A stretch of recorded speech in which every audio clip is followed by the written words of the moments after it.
Okay, so this is part of the same chapter. If you're following our videos, you need to slide the screen and go back to the first video to follow the next one, okay? Hand over hand steering. Hand over hand steering permits a motorist to make steering adjustments ranging from very minor up to half turn of the wheel while keeping both hands on the wheel. If turning through a slight curve, both hands will typically retain their original grip on the wheel.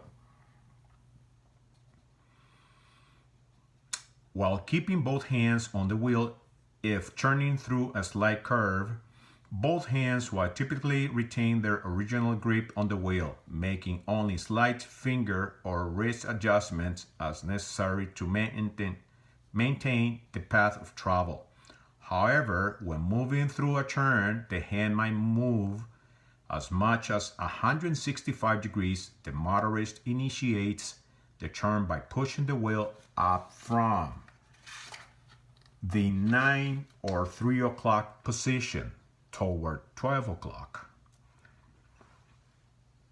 And the opposite hand crosses over and down to the 9 or 3 o'clock position as appropriate to provide input or to stabilize steering.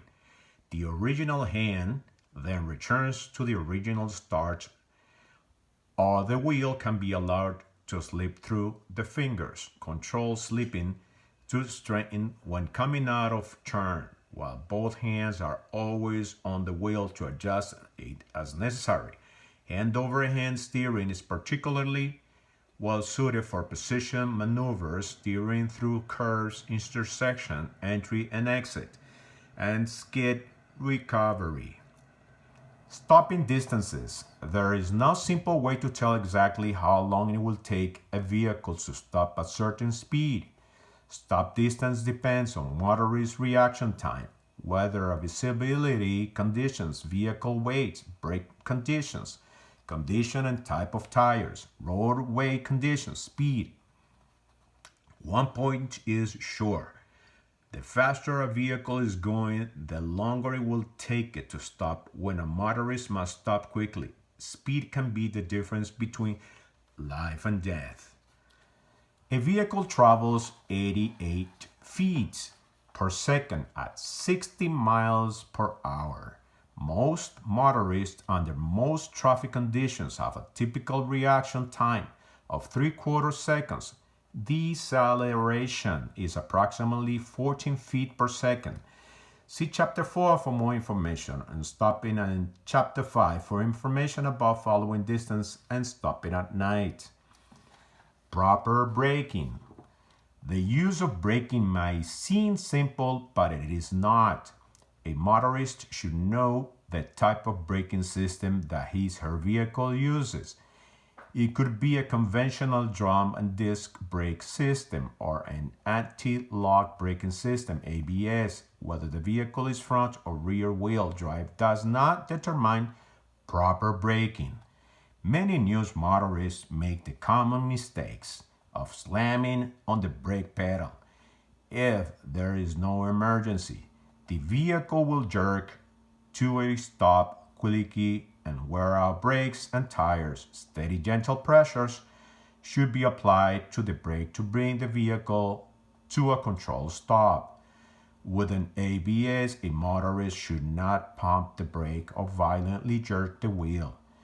An ABS-equipped vehicle may lose control at only 35 miles per hour. If a motorist violently jerks the steering wheel and brakes even in dry pavements, new motorists should practice hard braking and steering in an empty parking lot or similar open space.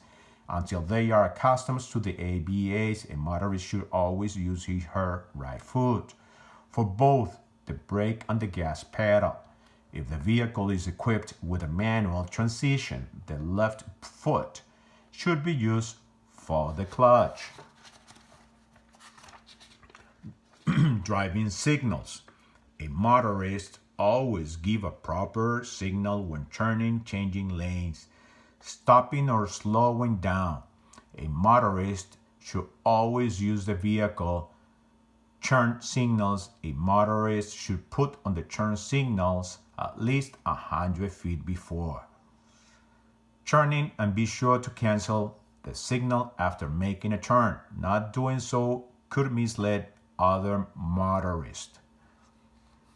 New Jersey law requires a motorist to know the correct hand signals for stopping and turning, which are standards in all states. To give a handle signal, a motorist should put his/her arm well out of the vehicle so that it is visible to other motorists. Stop or slowing down, hand and arm downward, palm facing to the rear, right turn hand and arm upward, left turn hand and arm straight out. Another signal is the horn, which is warning signal. It calls attention to what the motorist is doing. Motorists may sound the horn when passing another vehicle, when not in a business or residential zone. Under normal conditions, the horn should be able to heard for at least 200 feet. Only emergency vehicles may use sirens, whistles, or bells. Bicyclists, skateboarders, and inline skater also use the hand signals noted above. In addition, instead of extending the left hand and arm upward to indicate the right turn, bicyclists, skateboarders, and inline skater may extend the right hand and arm straight out to indicate a right turn. Driving in reverse. Before driving in reverse, a motorist must be sure that the path is clear. This can be done by using the mirrors and turning to check. She must be incredibly careful because the view to the rear is limited. In reverse turning, the wheel to the right will direct the vehicle to the right. Steering to the left will direct the vehicle to the left. If a motorist does not turn the wheel while in reverse, the vehicle will move straight backward. To drive in reverse, a motorist's head and body should be turned to the right until she can see clearly through the back window of the vehicle without the back of the front passenger seats. The left hand should grasp the top of steering wheel. This is position a motorist should be into reverse in a straight line with corrections made as needed. A vehicle should be driven slowly and reverse, typically walking speed 2 to 4 miles per hour. The motorist should not turn forward until the vehicle is totally stopped. A motorist must turn the wheel while reversing other than in a straight line. Parallel parking, 2 hands must be on the wheel to steer while a motorist's head and body is turned to look on the rear window. Palming the wheel with 1 hand while turning in reverse is dangerous and can result in failing the road test. The motorist should always remember that the front of the vehicle will swing in the opposite direction of a turn. A vehicle should be driven slowly and reverse. A motorist must be able to drive in reverse to pass the road portion of the driving test. She will be asked to back the vehicle about 100 feet in a straight line slowly and smoothly.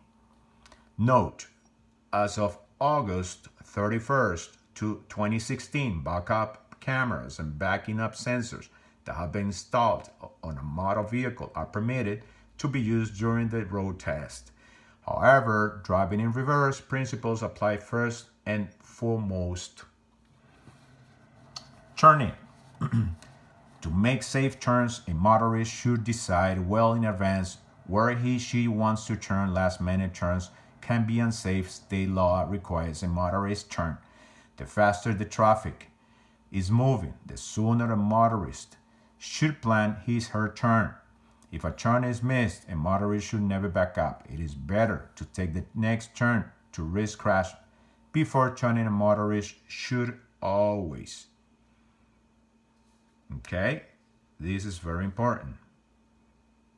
To be moved to the proper lane in signal at least 100 feet. Use the mirror to look behind and to both sides for other vehicles or people to see if it's safe to turn. Check for less visible vehicles such as motor vehicles, bicycles, mopeds. Signal first. Use turn signals or hand signals and then move into the proper lane. Slow down before reaching an intersection. Keep a steady speed and follow pavements making. Always stay in the same lane until the turn is finished. Make sure the turn signal is turned off after the turn is completed. The 3-point turn, K-turn. When turning a vehicle around, a motorist should start from the right edge of the road. Choose a safe spot with good visible in both directions.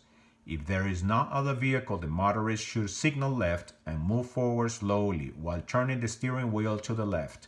The vehicle should be stopped several inches from the left curb or street edge. The motorist should then back up slowly while turning the steering wheel to the right, stopping several inches from the right curb or street edge. The motorist should next move the vehicle forward while turning the steering wheel to the left. Finally, the motorist should straighten the vehicle wheels as it faces in the direction she wants to go. This is a complete 3-point or K-turn. A new motorist will be required to make this turn during the MVC road test. When parking, a motorist should always set the brake and put the vehicle in park with a manual transition in reverse or lower gear. There are several important steps for a motorist to follow to parking his/her vehicle on a street with a curb. When parking a vehicle facing downhill, the handbrake should be set and the vehicle wheels should be turned toward the curb. The vehicle should be in park or with a manual transitions in reverse. When parking a vehicle facing uphill, the handbrake should be set and the vehicle's wheels should be turned away from the curb. The vehicle should be parked or with a manual transmission in low. Angle parking. Angle parking is often used in parking lots or shopping centers, and sometimes at curbs. A motorist should follow these rules when entering an angled parking space to his/her right. Watch for traffic, both ahead and behind. Signals and begin to slow down. Make sure the rear of the vehicle will clear the parked vehicles. Steer sharply into the parking space and then straighten the vehicle, centering the vehicle in the parking space. Shift to park or reverse. It is standard transmission and apply the parking brake. A motorist should follow these rules before backing out of an angled parking space. Walk around to make sure nothing it is the vehicle on their way. Slowly move the vehicle in reverse and be sure that the lane is clear of traffic. Tap the horn to warn nearby pedestrians. When able to see past the tops of the vehicles parked next to the vehicle, stop and look again. Look back and reach each side of this motorist. Remember that the front of the vehicle will swing opposite of the directions of the turn.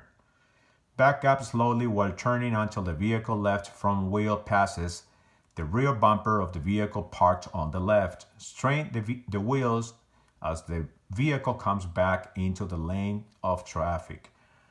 Parallel parking. Parallel parking is the most common type of parking on city streets.